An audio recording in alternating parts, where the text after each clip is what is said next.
A couple of months back I managed to pick up this Audi Mk1 TT Quattro, and I got it for an absolute steal. It was a non-starter, but with a bit of fettling we managed to get it running. And to be fair, once it started, it ran really nice. There was a slight fluctuation in the revs, but apart from that it was okay. The wheels and bodywork was really tired and needed some TLC. The interior on the whole though, that was quite neat. We knew the brakes needed attention from the last MOT, so we treated it to new pads all round, and we ended up replacing one of the rear calipers because that was binding. Unfortunately though, disrupting the brakes caused a massive leak on the rear brake lines, so we had to replace all the rear hoses and the flexes, and chop and replace some of the hard lines. Once we finally got the brakes to pressurise, we could bleed them off again. We took the opportunity to restore the headlights because it was picked up on the last MOT that they were all yellow. Now I don't usually get nervous about MOTs, but this one I was. No need though, because it passed with flying colours. But it was all downhill from there. The ESP light come on, we had boost cuts, and we had engine codes for Misfires. So I thought it was a great excuse to fit a boost gauge so we could see what's going on with the vacuum and the boost. Once that was installed, we took the car for a good run. It became pretty obvious that the car was overboosting by a good 10 psi and it was hitting boost cut. Testing identified a problem with the recirculation valve. But we also noticed that the PCV system had got cracks in and was very worn and was causing a vacuum leak on the system. I was already planning a catch can conversion, so I'd already got the stuff, so it was a great opportunity to fit it. And that sorted out our issue around the engine idle and gave us a good solid vacuum. And that brings us back to today. So we were identifying the source of the boost issues that we got. We've got an overboost condition of about 10 psi. So we thought it might be the diverter valve. So I've managed to get hold of a second-hand brand new Forge diverter valve with the green spring in it, which is good for 5 to 15 psi or 5 to 11 psi, one of the two. So here we have the old diverter valve. I've just pulled the pipe off the top. We're going to need to cut that clamp off there, and there will be a clamp, I'm guessing, underneath down there, which we need to get to and cut off. So I'll get that removed and then we'll get the new one fitted. So that's the old one out, there's the new one. Obviously we've removed the pipes and put some removed the clips, put some Jubilee clips on, so we're going to get that back in and give it a whirl. So that is all in place and buttoned up now, so we're going to tidy up and give it a whirl and see whether we're still losing boost. Here goes nothing. Here we go.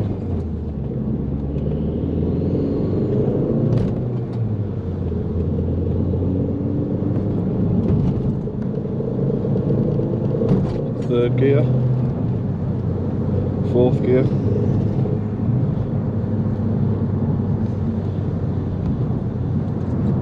So that seemed to cut a little bit earlier. Right, so second gear,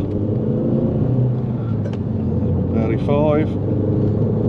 Third gear's about 8 and holding steady. Fourth gear. That was good. That hit about 13-14 psi, then come straight off boost. Fifth gear, that got up to almost 20 and then it cleared the boost through, but it didn't cause any power loss as such. Fourth gear, pull again, so that was causing the engine to stutter a little. So I've got a G Plus turbo intake pipe. I know these get a bad rep because the Chinese and the copies, blah de blah, but I bought it by mistake, I'll be honest. I bought a job lot of silicone pipes off a woman on eBay, not on eBay, sorry, on Facebook Marketplace. This seems to be like a version 2, a second iteration of the pipe, and it's a pretty good copy of the Samco, to be honest. So I'm hoping that, you know, it hasn't got the girth of the Badger 5, it hasn't got the throughput, but I think it'd be better than what's on there. So we'll give that a whirl I've also bought a cone filter to put on it as well. Now, I've bought some engine flush to flush the oil through, a new oil pickup from Cloud9, and obviously all the silicone and gaskets to go with that. Also bought a new sump plug and washer. We have some laser platinum NGK spark plugs, which we're going to swap out. I'm intrigued to look at the health of the other spark plugs that are in there, because that tells you a lot about how an engine's been running, especially with it misfiring. We have a selection of silicone hoses, which I've got to try and work out which are for what. I think a couple of these are off the charcoal canister. I think there's the one that runs off the N75 there, and I don't know, some others. I've given away, I did have the triple T one that goes into the air crankcase breather. Didn't need that because I've done a delete on the PCV, so I gave that away to somebody that needed one on Facebook.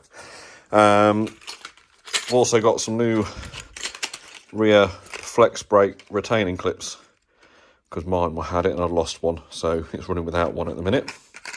So I thought I'd order some of them. And we've also got some Napa oil, which not the best in the world, won't run it long term, but I want to give the engine a flush through, so we're going to change the oil a couple of times. And a new Bosch oil filter. So you can tell what we're going to be doing. Getting ready for dyno time. So obviously changing the oil pickup, because I don't know whether it's ever been done. And one of my subscribers popped a comment on the video saying that he thought it sounded like the top of the engine was getting starved of oil, so change the pickup pipe. So noted, thank you very much for that. I'll put his comment here in a minute. So yeah, just waiting for it to get light, 'cause it's now dark.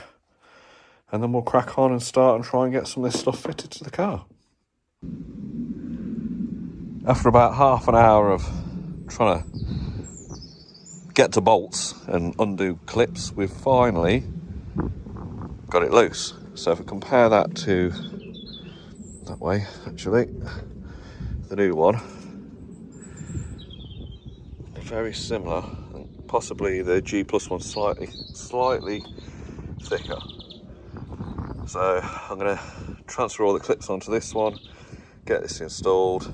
In the end, to get to the clip that was on here, which is very tight around the back, I had to hammer a 7mm socket onto I'll show you a bit here, then get this shallow ratchet in and get it undone. Absolute nightmare. Well, that was a ball ache and a half. So we've got the N75 connected in, there's the vacuum pipe connected in down here, you can see that. There's the diverter valve connected in here, there's the puck, although it'd be a slight bend to the pipe. I'll sort that out. I might replace that pipe going into there. I'll replace that with a bit of blue pipe I've got left over, I think. And then that's everything connected in. So now we've just got to get the cone filter and the MAF connected. So there we are. We've got the MAF connected in, we've got the cone filter on. I snapped the clip for that, so I put a couple of zip ties around. I'll order a replacement for that. Fabricated a little bracket here, just to hold, to take the weight off, make sure that there's no pressure on that MAF connector. Everything else is connected in. So time to give it a start and see the difference. So that is ticking over nicely. Water that. It is just water. So a quick last eyeball to make sure everything's connected.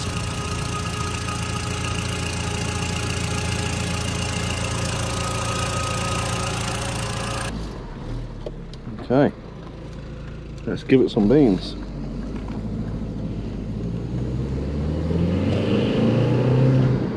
Oh.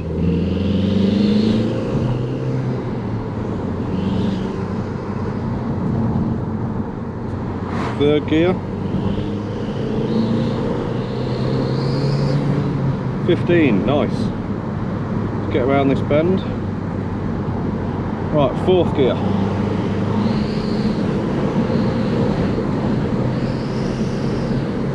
15, it's steady.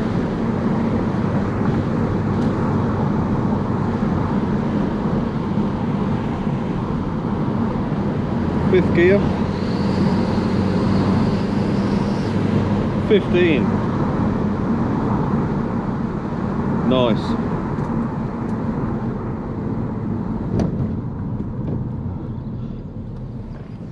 Nice performing, lovely.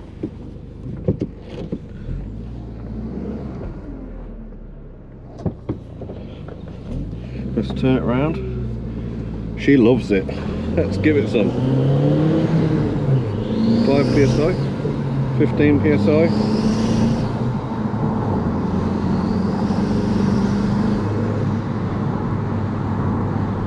Well, we're not going to break down in the engine. There's no misfires or anything.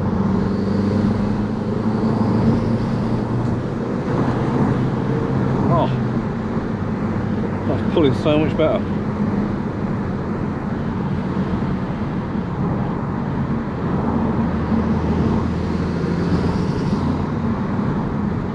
I wonder if there was a split in the actuator pipe or something of me changing it, not changing it, but me reconnecting it has sealed it. I don't know.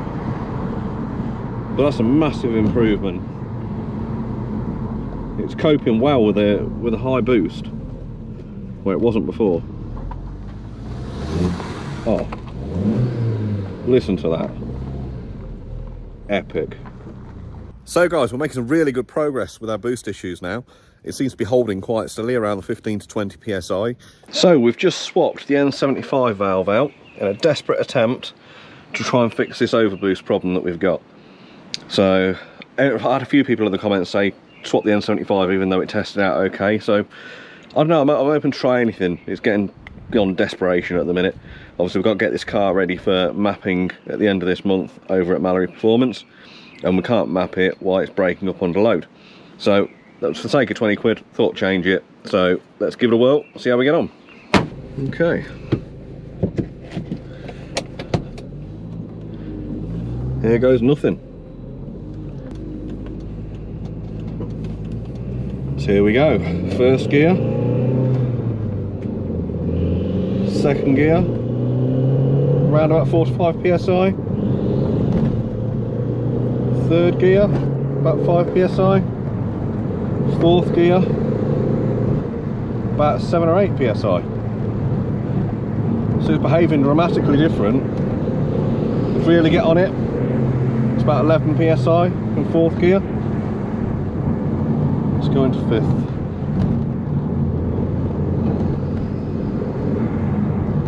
About 10 psi.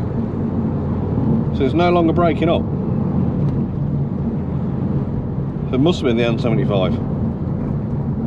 How bizarre, even though, because all the workshop manuals tell you to check the resistance between the pins, which ours was bang on. So, one to note for anybody that has a BAM 225 engine, or indeed any engine that has an N75 valve fitted to it, it's widely used across the VAG group.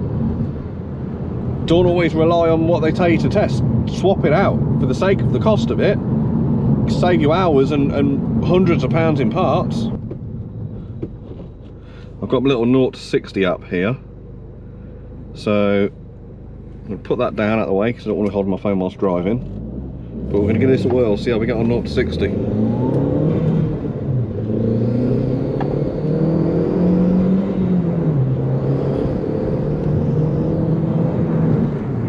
And there we go, we've got a check engine light.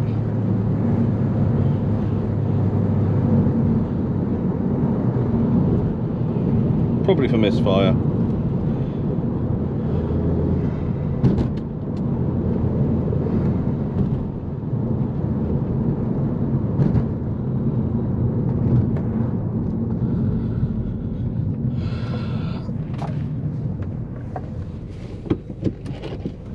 Which is what I was getting before. When you really get on it and push it, you start getting misfires on the cylinders. I've got my new NGK Platinum spark plug, so we're going to throw them in. Hopefully that'll make a massive difference to the engine breaking up. If we've had boost issues, we've had vacuum issues, we've probably had issues with fuel mixture, I'm expecting these spark plugs to be heavily caked. Right, so I've undone the bolts on the N249 reservoir system and bracket, so we can move that completely out of the way. We'll refit that afterwards. I'll work cylinder 1, 2, 3 and 4. We just need to release these clips, which is sometimes easier said than done if they've been off before and the clips have been broken. Let's try. Obviously these are going to be a little bit brittle. So that's number 1. If we just get under,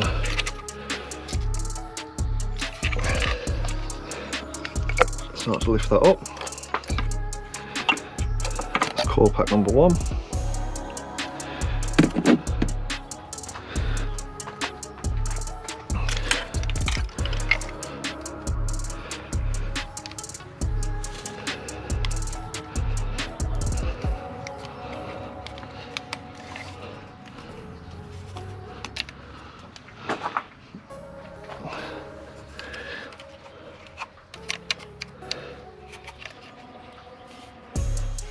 That's it.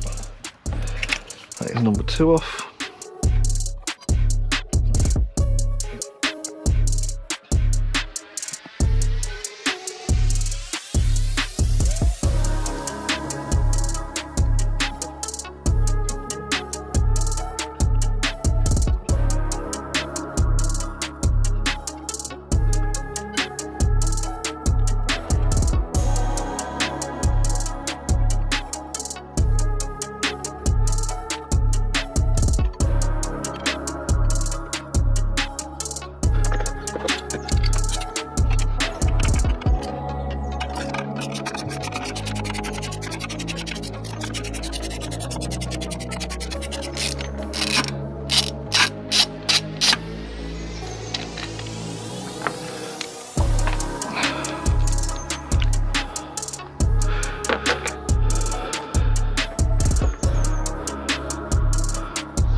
They're not too bad actually, plugs.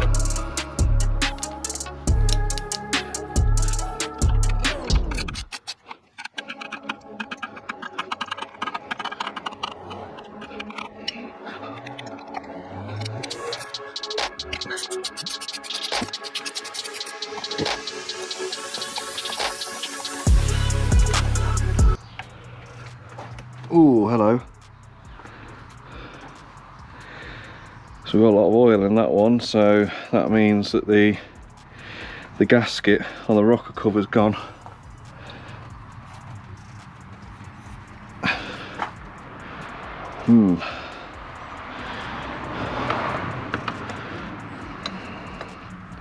That'd be why cylinder 2's misfiring.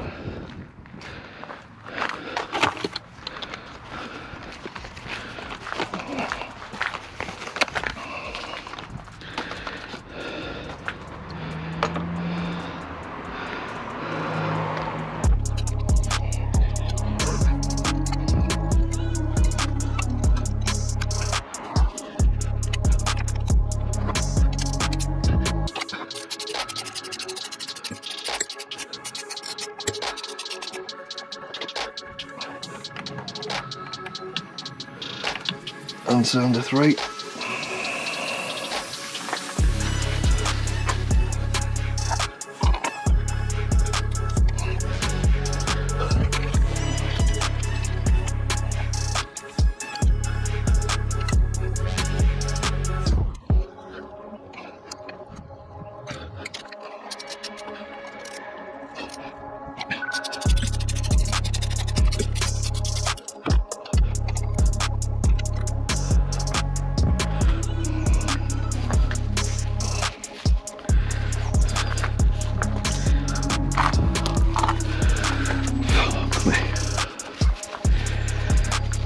And that'll do it.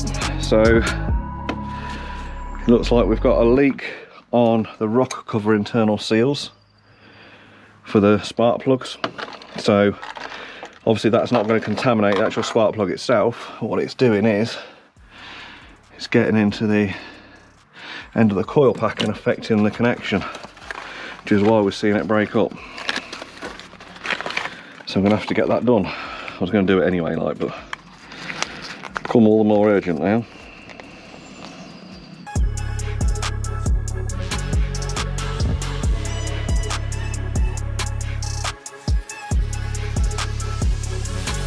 Okay, so we just need to torque these up, so I've set that to 30 Newton meters. So we'll just nip each one of these up, then we can get the coil packs cleaned up and refitted.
It's 20 to start off with.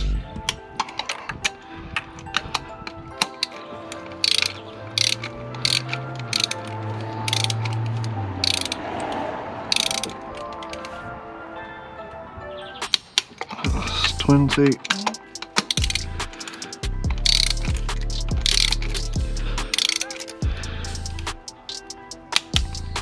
That's 20.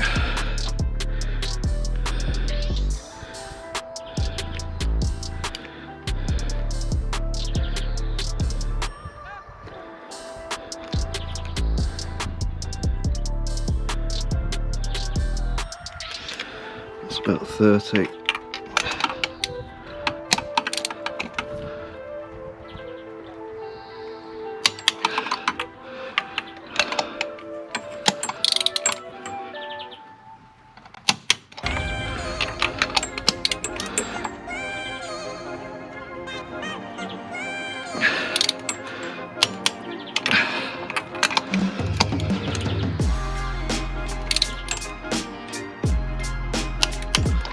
There's your 30 Newton meters. As you can see, we've had a pretty significant failure of the rocker cover gasket on the inside. So them spark plug welds were filling up quite badly with oil, so that was contaminating the connection of the coil pack to the spark plug. So we'll give them a good clean up, get them refitted, and hopefully that should solve our issue with the engine breaking up. Fingers crossed.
Right, let's see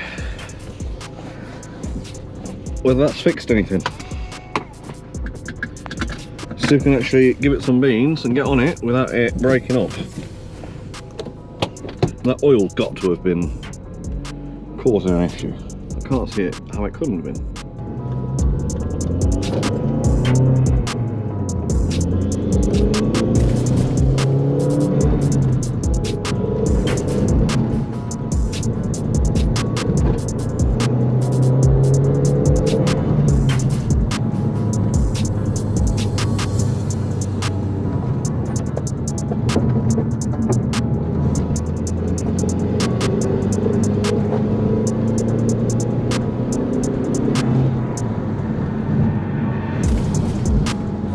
Seemed to hold it a lot better then.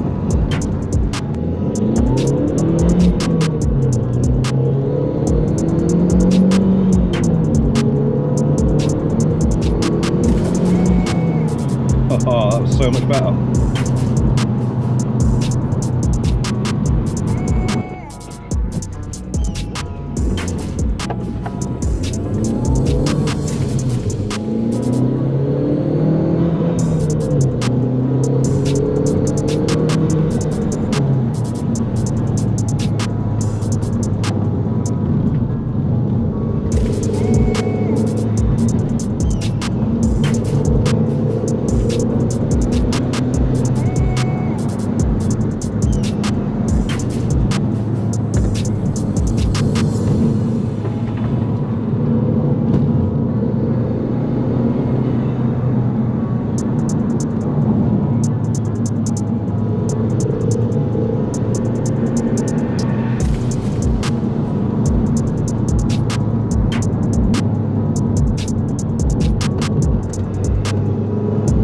So guys, what a relief. I can't believe that's finally fixed now. We're actually making some proper power. So on the next video, we're going to be tackling that sump, which we're going to do this time round. As I say, apologies, I've had a bit of a trapped nerve, I've had to have a couple of weeks off. Still really suffering. You'll see a few moans and gripes throughout that video, but apologies for that. Obviously can't be helped. So next time we go and get the sump sorted out and we'll start making some proper performance modifications ready for our tuning session with Malerie Performance. So thanks for watching guys, don't forget